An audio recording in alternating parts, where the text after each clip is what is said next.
Hi, welcome back to Percussion Lounge. So, as we discussed, rolls are a percussionist's way of sustaining a tone. Whether we are sustaining a tone on a snare drum, timpani, or marimba, the goal is the same: creating and maintaining a smooth, consistent sound. When sustaining a tone on percussion instruments, I like to think of the way a singer or a brass player plays them, and then I try to simulate that sound on my instruments. As percussionists, we need to develop two basic types of rolls: the double stroke roll and the multiple bounce roll. Today we'll discuss the multiple bounce roll. I prefer not to use the term buzz roll or press roll, as they don't accurately describe the sound I'm trying to create. The goal is a sustained tone. Try playing one note on a marimba, a snare, or timpani. With each of these instruments, the sound sustains past the original point of contact.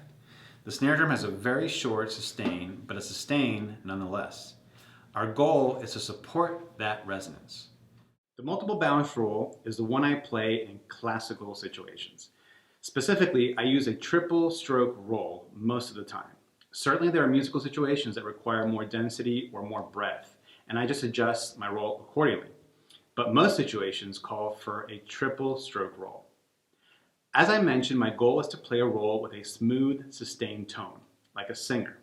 Therefore, I use the same concept on snare drum as I use on timpani. In order to produce a beautiful sustained tone, we roll at a speed that will perpetuate the pitch of the drum. We want the fundamental pitch and tone to dominate the sound. If we roll too slow, we can hear the individual strokes. If we roll too fast, we cancel the pitch and tone of the drum. We need to listen for the ideal roll speed.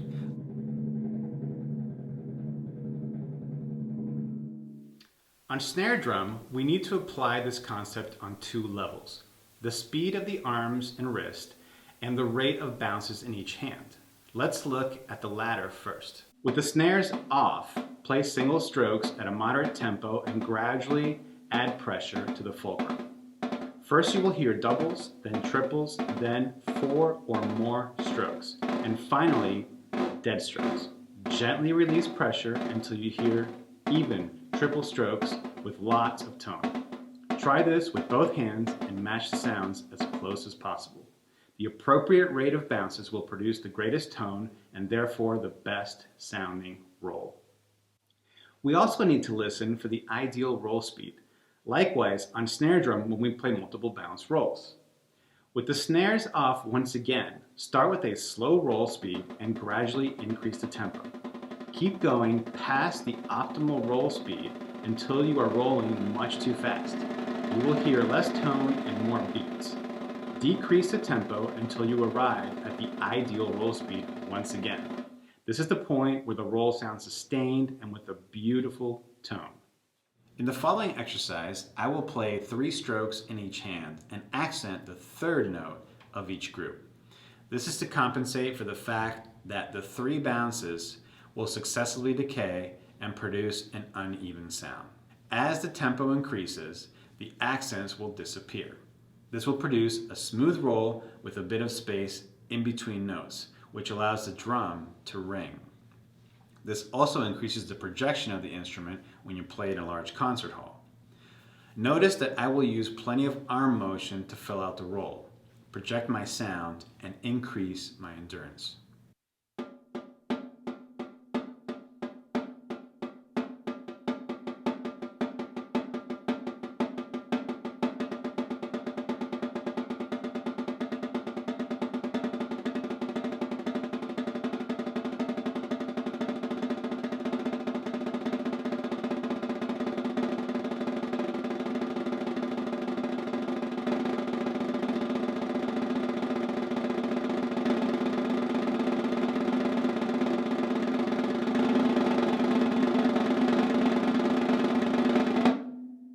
A reliable soft roll is worth every minute spent in the practice room.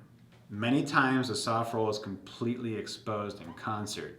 Make sure it is smooth and reliable. Set the metronome to quarter note equals 60. Starting with the sticks in the tap position, drop them one at a time at quarter note durations. The goal is to produce as many bounces as possible during those quarter notes.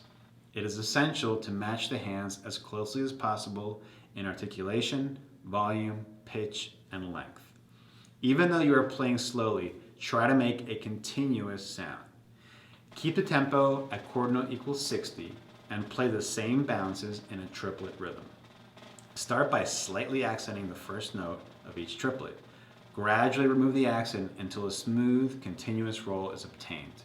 Hold this roll for 2 to 3 minutes. Remember to match the hands as closely as possible in articulation, volume, pitch, and length. Use your arms for balance and endurance. I'd like to finish with a few exercises that will help you develop your roll.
Thanks a lot. I'll see you next time on Percussion Lab.